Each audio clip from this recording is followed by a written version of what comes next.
स्वागत है आपको मेरे YouTube चैनल में। और आज मैं यहाँ पे श्री साईं सच्चरित्र अध्याय 12 का पाठन करूंगी और जिसका शीर्षक है काका महाजनी, धुमाल वकील, श्रीमती निमोनकर, नासिक के मूल्य शास्त्री और एक डॉक्टर के द्वारा बाबा की लीलाओं का अनुभव। तो प्रेम से बोलिए ओम साईं राम। इस अध्याय में बाबा किस प्रकार भक्तों से भेंट करते और कैसा बर्ताव करते थे इसका वर्णन किया गया है। संतों का कार्य। हम देख चुके हैं कि ईश्वरीय अवतार का ध्येय साधु जनों का परित्राण और दुष्टों का संहार करना है, परंतु संतों का कार्य तो सर्वथा भिन्न ही है। संतों के लिए साधु और दुष्ट प्राय एक समान है। यथार्थ में उन्हें दुष्कर्म करने वालों की प्रथम चिंता होती है और वे उन्हें उचित पथ पर लगा देते हैं। वे भवसागर के कष्टों को सोखने के लिए अगस्त के सदृश हैं और अज्ञान तथा अंधकार का नाश करने के लिए सूर्य के समान हैं। संतों के हृदय में भगवान वासुदेव निवास करते हैं, वे उनसे पृथक नहीं है। श्री साईं भी उसी कोटि में हैं जो कि भक्तों के कल्याण के निमित्त ही अवतीर्ण हुए थे। वे ज्ञान ज्योति स्वरूप थे और उनकी दिव्य प्रभा अपूर्व थी। उन्हें समस्त प्राणियों से सम्मान प्रेम था। वे निष्काम तथा नित्य मुक्त थे। उनकी दृष्टि में शत्रु, मित्र, राजा और भिक्षुक सब एक समान थे। पाठकों, अब कृपया उनका यह श्रवण करें। भक्तों के लिए उन्होंने अपना दिव्य गुण समूह पूर्णतः प्रयोग किया और सदैव उनकी सहायता के लिए तत्पर रहे। उनकी इच्छा के बिना कोई भक्त उनके पास पहुंच ही नहीं सकता था। यदि उनके शुभ कर्म उदित नहीं हुए हैं तो उन्हें बाबा की स्मृति भी कभी नहीं आई और न ही उनकी लीलाएं उनके कानों तक पहुंच सकी। तब फिर बाबा के दर्शनों का विचार भी उन्हें कैसे आ सकता है। अनेक व्यक्तियों के श्री साईं बाबा के दर्शन की इच्छा होते हुए उन्हें बाबा के महासमाधि लेने तक कोई योग प्राप्त न हो सका। अतः ऐसे व्यक्ति जो दर्शन लाभ से वंचित रहे हैं, यदि वे श्रद्धा पूर्वक साईं लीलाओं का श्रवण करेंगे तो उनकी साईं दर्शन की इच्छा बहुत कुछ सीमा तक तृप्त हो जाएगी। भाग्यवश यदि किसी को किसी प्रकार बाबा के दर्शन हो भी गए हो तो वह वहां अधिक ठहर न सका। इच्छा होते हुए केवल बाबा की आज्ञा तक ही वहां रुकना संभव था और आज्ञा होते ही स्थान छोड़ देना आवश्यक हो जाता था। अतः यह सब उनकी शुभ इच्छा पर ही अवलंबित था। काका महाजनी। एक समय काका महाजनी बंबई से शिरडी पहुंचे। उनका विचार एक सप्ताह ठहरने और गोकुल अष्टमी उत्सव में सम्मिलित होने का था। दर्शन करने के बाद बाबा ने उनसे पूछा, तुम कब वापस जाओगे? उन्होंने बाबा के इस प्रश्न में आश्चर्य सा हुआ। उत्तर देना तो आवश्यक ही था, इसीलिए उन्होंने कहा, जब आज्ञा दे। बाबा ने अगले दिन जाने को कहा। बाबा के शब्द कानून थे, उनका नित्य पालन करना नितांत आवश्यक था। काका महाजनी ने तुरंत ही प्रस्थान किया। जब वे मुंबई अपने ऑफिस में पहुंचे तो उन्होंने अपने सेठ को अति उत्सुकता पूर्वक प्रतीक्षा करते पाया। मुनीम के अचानक ही अस्वस्थ हो जाने के कारण काका की उपस्थिति अनिवार्य हो गई थी। सेठ ने शिरडी को जो पत्र काका के लिए भेजा था वह मुंबई के पते पर उनको वापस लौटा दिया गया। भाव साहेब धुमाल। अब एक विपरीत कथा सुनिए। एक बार भाव साहेब धुमाल एक मुकदमे के संबंध में निफाड़ के न्यायालय को जा रहे थे। मार्ग में शिरडी उतरे। उन्होंने बाबा के दर्शन किए। तत्काल ही निफाड़ को प्रस्थान करने लगे, परंतु बाबा की स्वीकृति प्राप्त न हुई। उन्होंने उन्हें शिरडी में एक सप्ताह और रोक लिया। इसी बीच में निफाड़ के न्यायाधीश उदर पीड़ा से ग्रस्त हो गए। इस कारण उनका मुकदमा किसी अगले दिन के लिए बढ़ाया गया। एक सप्ताह बाद भावजी साहेब के लौटने की अनुमति मिली। इस मामले की सुनवाई कई महीनों तक और 4 न्यायाधीशों के पास पहुंची। फलस्वरूप धुमाल ने मुकदमे में सफलता प्राप्त की और उनका मुवक्किल मामले में बरी हो गया। श्रीमती निमोनकर। श्री नाना साहेब निमोनकर, जो निमोन के निवासी और अवैतनिक न्यायाधीश थे, शिरडी में अपनी पत्नी के साथ ठहरे हुए थे। निमोनकर तथा उनकी पत्नी बहुत सा समय बाबा की सेवा उनकी संगति में व्यतीत किया करते थे। एक बार ऐसा प्रसंग आया कि उनका पुत्र बेलापुर में रोग से पीड़ित हो गया। तब उसकी माता ने वहां जाकर अपने पुत्र और अन्य संबंधियों से मिलने तथा कुछ दिन वहीं व्यतीत करने का निश्चय किया, परंतु श्री नाना साहेब ने दूसरे दिन ही उन्हें लौट आने को कहा। वे असमंजस में पड़ गए कि अब क्या करना चाहिए, परंतु बाबा ने सहायता की। शिरडी से प्रस्थान करने से पूर्व वे बाबा के पास गईं। बाबा साठेवाड़ा के समीप नाना साहेब और अन्य लोगों के साथ खड़े हुए थे। उन्होंने जाकर चरण वंदना की और प्रस्थान करने की अनुमति मांगी। बाबा ने उनसे कहा, शीघ्र जाओ, घबराओ नहीं, शांत चित्त से बेलापुर में 4 दिन सुखपूर्वक रहकर सब संबंधियों से मिलो और तब शिरडी आ जाना। बाबा के शब्द कितने सामयिक थे। श्री निमोनकर की आज्ञा बाबा द्वारा रद्द हो गई। नासिक के मूल्य शास्त्री ज्योतिष।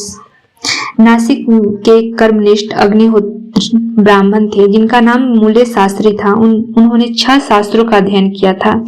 ज्योतिष तथा सामुद्रिक शास्त्र में भी पारंगत थे। वे एक बार नागपुर के प्रसिद्ध करोड़पति श्री बाबू साहेब बूटी से भेंट करने के बाद अन्य सज्जनों के साथ बाबा के दर्शन करने मस्जिद में गए। बाबा ने फल बेचने वाले से अनेक प्रकार से के फल और अन्य पदार्थ खरीदे और मस्जिद में उपस्थित लोगों में उनको वितरित कर दिया। बाबा आम को इतनी चतुराई से चारों ओर से दबा देते थे कि चूसते ही संपूर्ण रस मुंह में आ जाता था तथा गुठली और छिलका तुरंत फेंक दिया जा सकता था। बाबा ने केले छिलकर भक्तों में बांट दिया, उनके छिलके अपने लिए रख लिए। हस्तरेखा विशारद होने के नाते मूल्य शास्त्री ने बाबा के हाथ का परीक्षण करने की प्रार्थना की, परंतु बाबा ने उनकी प्रार्थना पर कोई ध्यान न देकर उन्हें 4 केले दिए। इसके बाद सब लोग बाड़े को लौटे। अब मूल्य शास्त्री ने स्नान किया और पवित्र वस्त्र धारण कर अग्निहोत्र आदि में जुड़ गए। बाबा भी अपने नियमानुसार लेंडी को रवाना हो गए। जाते जाते उन्होंने कहा कि कुछ गेरू लाना, आज भगवा वस्त्र रंगेंगे। बाबा के शब्दों का अभिप्राय किसी को समझ न आया। कुछ समय के बाद बाबा लौटे। अब मध्याह्न बेला की आरती की तैयारियां प्रारंभ हो गई। बापू साहेब जोग ने मूल्य से आरती में साथ करने के लिए पूछा। उन्होंने उत्तर दिया कि वे संध्या समय बाबा के दर्शनों को जाएंगे। तब जोग अकेले ही चले गए। बाबा के आसन ग्रहण करते ही भक्त लोगों ने उनकी पूजा की। अब आरती प्रारंभ हो गई। बाबा ने कहा, उस नए ब्राह्मण से कुछ दक्षिणा लाओ। बूटी स्वयं दक्षिणा लेने गए। उन्होंने बाबा को संदेश मूल्य शास्त्री को सुनाया। वे बुरी तरह घबरा गए। वे सोचने लगे कि मैं तो एक अग्निहोत्र ब्राह्मण हूँ, फिर मुझे दक्षिणा देना क्या उचित है। माना कि बाबा महान संत हैं, परंतु मैं तो उनका शिष्य नहीं हूँ। फिर भी उन्होंने सोचा कि जब बाबा सरीखे महान संत दक्षिणा मांग रहे हैं तो बूटी सरीखे एक करोड़पति लेने को आए हैं, तो यह अवहेलना कैसे कर सकते हैं। इसलिए वे अपने कृत्य को अधूरा ही छोड़कर तुरंत बूटी के साथ मस्जिद हो गए। अपने को शुद्ध और पवित्र तथा मस्जिद को अपवित्र जानकर कुछ अंतर से खड़े हो गए और दूर से ही हाथ जोड़कर उन्होंने बाबा के ऊपर पुष्प फेंके। एकाएक उन्होंने देखा कि बाबा के आसन पर उनके कैलाशवासी गुरु घोलप स्वामी विराजमान है। अपने गुरु को वहां देखकर उन्हें महान आश्चर्य हुआ। कहीं यह स्वप्न तो नहीं है? नहीं, यह स्वप्न नहीं है, मैं पूर्ण जागृत हूँ। परंतु जागृत होते हुए मेरे गुरु महाराज यहाँ कैसे आ पहुंचे? कुछ समय तक उनके मुंह से एक भी शब्द न निकला। उन्होंने अपने को चिकोटी ली और पुनः विचार किया, परंतु वे निर्णय न कर सके कि कैलाशवासी घोलप स्वामी मस्जिद में कैसे आ पहुंचे। फिर सब संदेह दूर करके वे आगे बढ़े और गुरु के चरणों पर गिर हाथ जोड़कर स्तुति करने लगे। दूसरे भक्त तो बाबा की आरती गा रहे थे, परंतु मूल्य शास्त्री अपने गुरु के नाम की ही गर्जना कर रहे थे। फिर सब जाति पाति का अहंकार तथा पवित्रता और अपवित्रता की कल्पना त्याग कर गुरु के श्री चरणों में पुनः गिर पड़े। उन्होंने आंखें मूंद ली, परंतु खड़े होकर जब उन्होंने आंखें खोली तो बाबा को दक्षिणा मांगते हुए देखा। बाबा का आनंद स्वरूप और उनकी अनिर्वचनीय शक्ति देख मूल्य शास्त्री आत्म विस्मृत हो गए। उनके हर्ष का पारावार न रहा। उनकी आंखें आंसू पूरित होते हुए प्रसन्नता से नाच रही थी। उन्होंने बाबा को पुनः नमस्कार किया और दक्षिणा दी। मूल्य शास्त्री कहने लगे, मेरे सब संशय दूर हो गए। आज मुझे अपने गुरु के दर्शन हुए। बाबा की यह अद्भुत लीला देखकर सब भक्त और मूल्य शास्त्री द्रवित हो गए। गेरू लाओ, आज भगवा वस्त्र रंगेंगे। बाबा के इन शब्दों का अर्थ अब सब की समझ में आ गया। ऐसा अद्भुत लीला श्री साईं बाबा की थी। डॉक्टर। एक समय एक मालतदार अपने एक डॉक्टर मित्र के साथ शिरडी पधारे। डॉक्टर का कहना था कि मेरे इष्ट श्री राम हैं, मैं किसी यवन को मस्तक न नमाऊंगा, अतः वे शिरडी जाने में असहमत थे।